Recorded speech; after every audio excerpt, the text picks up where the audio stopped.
Hello and welcome to Wings of Eagles broadcast. I'm Don Steiner, and today we're talking about wealth. We're going through the parables of the Bible. We're talking about the rich fool today in Luke chapter 12. So join with me, Luke 12, verse 13. Then someone called from the crowd, "Teacher, please tell my brother to divide our father's estate with me." Jesus replied, "Friend, who made me a judge over you to decide such things?" Then he said, "Beware.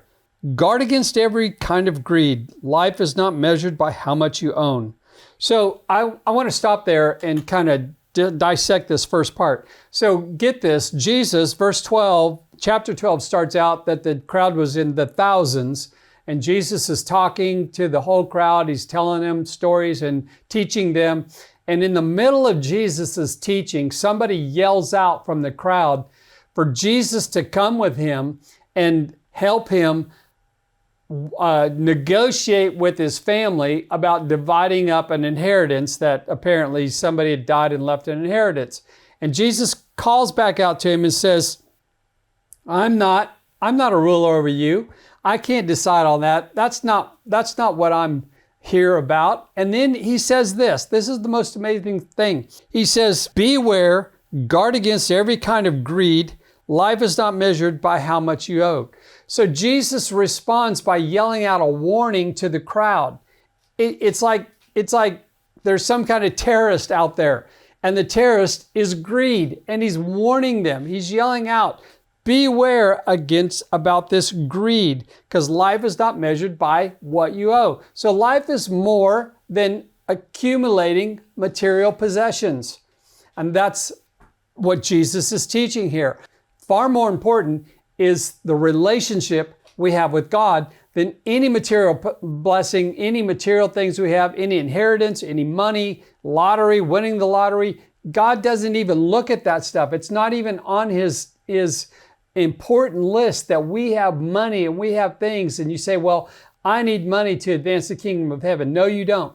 Trust me, you don't need to fund the kingdom of heaven. I say this over and over again. God doesn't need anyone to fund the kingdom of heaven. You say, well, I know businessmen that are Christians and they fund the kingdom of heaven.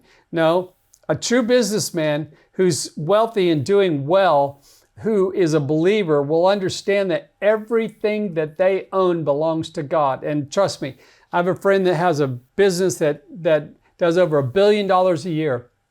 And he told me, Don, everything in my hand my hand is open. I hold everything in my hand with an open hand, and God Almighty can control anything that I have anytime he wants it. And even if he takes it all away, it's all good. Money is not the key to life. Money does not do anything. That's what Jesus is saying here.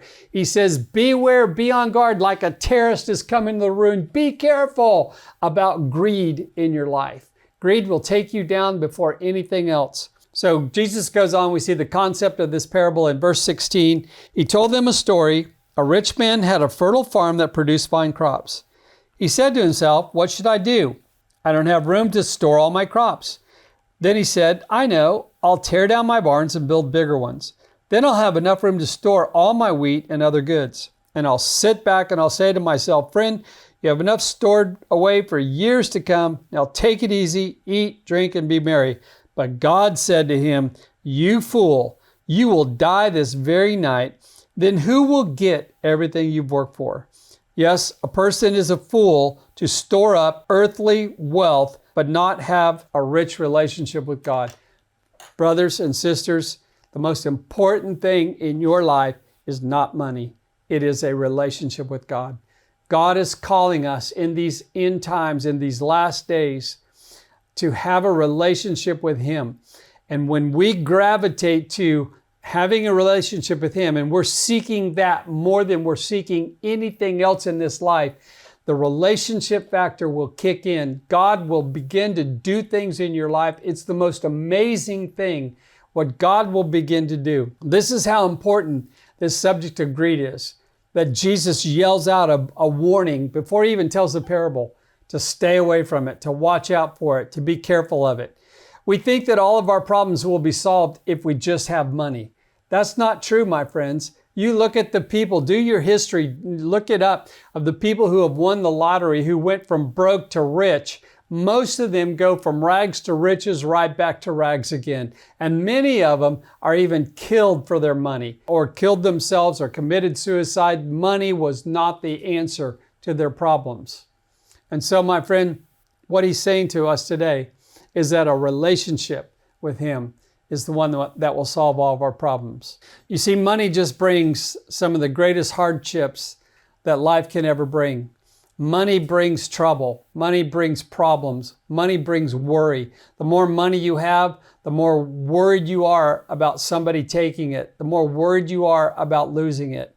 I see the happiest people that I've met on the face of the earth are those people who are living in a stick home with dirt floors, and their children are running in and out and laughing and playing, and the parents are laughing and having fun, and they're just content with life. They're content with what they have. They're content with getting up and going out and farming their ground and taking it to the market and doing their business, and they come home and they love and they laugh and they eat and they love God with all their heart.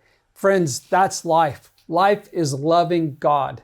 Not loving money, not loving things, not accumulating things on this earth. He told the story of this rich man who didn't help other people with his excess. He said, I can store this excess up, and then I can kick back, I can eat, drink, I can be merry, I can do anything I want because I have money.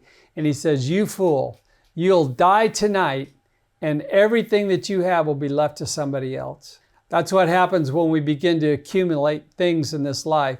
They begin to take over us, and then they become more important. And then we're guarding these assets, we're guarding these things, and we forget about a relationship with God.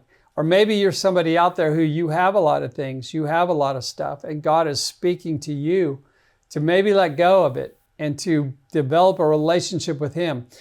Really, the concept here is not to store up things for yourself, but to give them to others, to help others, to reach out, to do kingdom principles with what you have.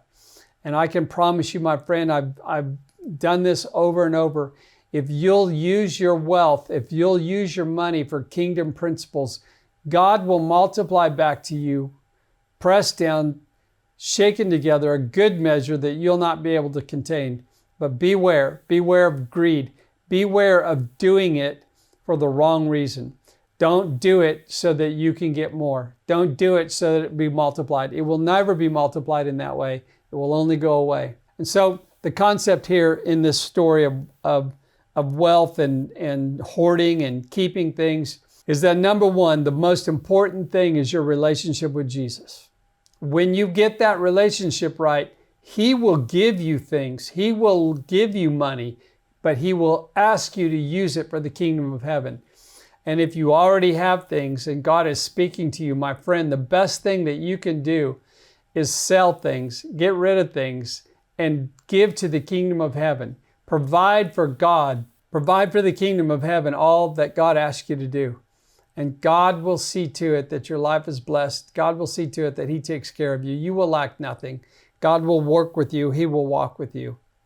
And so if you're struggling in that area right now, if you are someone with money and you're struggling right now, I'm asking you to just pray with me. If your heart is willing and your heart is ready, say, Lord, break this curse off of me, this greed, this love for money.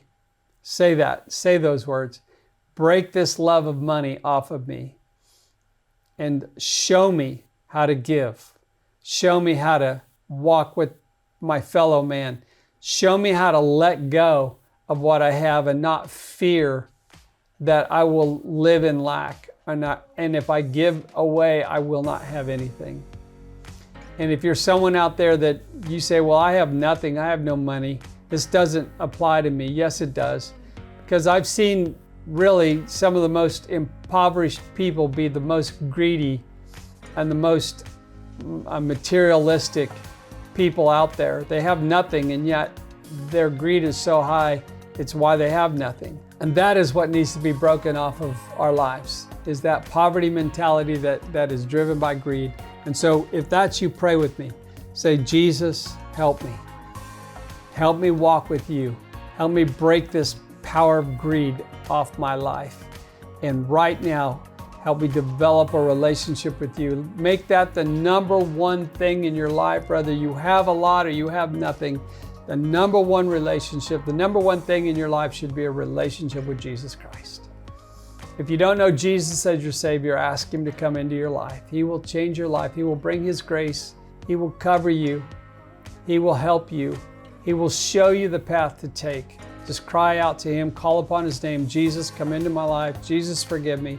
However you say it, speak it out and believe it, and believe that He is here for you. So my friends, share this video with somebody, like it, subscribe to our YouTube page, contact me through the email below or the phone number below. I'd love to speak with you. And if you have a message, if you have a comment on this video, leave it in the timeline. It will help other people. God bless you. We're praying for you. We love you. We'll see you in the next video.